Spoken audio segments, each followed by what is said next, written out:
Assalamualaikum warahmatullahi wabarakatuh.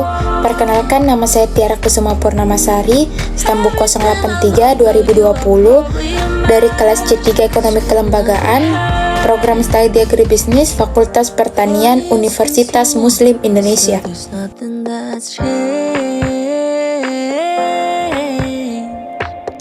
Estimasi kopi di Indonesia pada tahun 2021 mencapai 765.000 ton per tahun, berdasarkan data dari Direktorat Jenderal Perkebunan.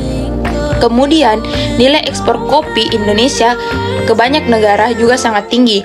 Badan Pusat Statistik atau BPS mencatat nilai ekspor kopi Indonesia mencapai 849 juta dolar Amerika Serikat pada tahun 2021. Jumlah produksi dan nilai ekspor Indonesia terbilang besar, hingga tercatat sebagai produsen kopi terbesar keempat di dunia setelah Brasil, Vietnam, dan Kolombia. Namun, Indonesia diketahui masih mengimpor kopi dari luar. Berdasarkan data BPS, total volume impor kopi dan produk turunnya ke Indonesia sebesar 12,35 juta kilogram dalam 9 bulan pertama 2021. Kopi yang diterima oleh Indonesia diungkapkannya mengekspor kopi dalam bentuk biji, kopi mentah atau green bean, sedangkan impor kopi yang diterima Indonesia adalah kopi yang sudah disangrai. Tentunya ada impor kopi, tetapi lebih banyak ekspornya sebagai green bean.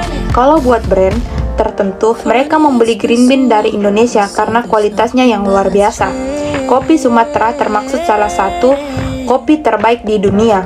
Biji kopi mentah yang diekspor oleh Indonesia akan diolah di negara pengimpor.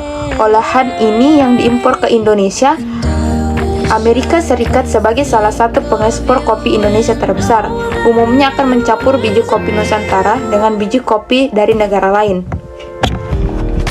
Pengembangan ekosistem bisnis kopi, ekosistem produksi dan bisnis kopi ekspor menurutnya harus dikembangkan mulai dari hulu ke hilir. Pemerintah berharap ke depannya Indonesia tidak hanya menjual biji kopi mentah sebagai produk unggulan, melainkan juga olahan kopi. Saat ini ada 6 daerah yang tergabung dalam pilot project, yakni Jawa Timur, Jawa Barat, Lampung, Sumatera Utara, Aceh, dan Sumatera Selatan. Dimulai dengan hilirnya, dikembangkan sehingga suatu saat tidak perlu mengimpor kopi dalam bentuk green bean, tetapi sudah di roasting di Indonesia. Indonesia sudah memiliki teknologi untuk mengolah kopi, juga pakar di bidangnya yang mampu menilai kualitas kopi. Jadi bagaimana knowledge itu selain sebagai ambasador Indonesia juga bisa transfer ke industri kopi supaya bisa memproduksi dan menjual apapun namanya, jadi ada nilai tambah. Kopi produk negeri sendiri idealnya memang merajai pasar dalam negeri. Dari mulai pasar biji kopi sampai kedai kopi harus dikuasai produk Indonesia. Kopi impor dan kedai kopi asing harus diminimalisir, bahkan kalau bisa ditiadakan di dalam negeri. Pemerintah harus memberdayakan para petani lokal dengan memberi pendampingan agar kualitas dan kuantitasnya semakin baik. Ini penting untuk mengurangi impor, dan bahkan kedai kopi asing impor harus dikurangi, terutama dari Brasil. Peminat kopi kini sedang melejit angkanya di tanah air. Ini harus diimbangi peningkatan produksi kopi di dalam negeri. Lahan perkebunan tanaman kopi harus dilakukan peremajaan untuk memenuhi kebutuhan pasar kopi domestik, bahkan dunia. Tinggal sekarang bagaimana mengelola perkebunan kopinya.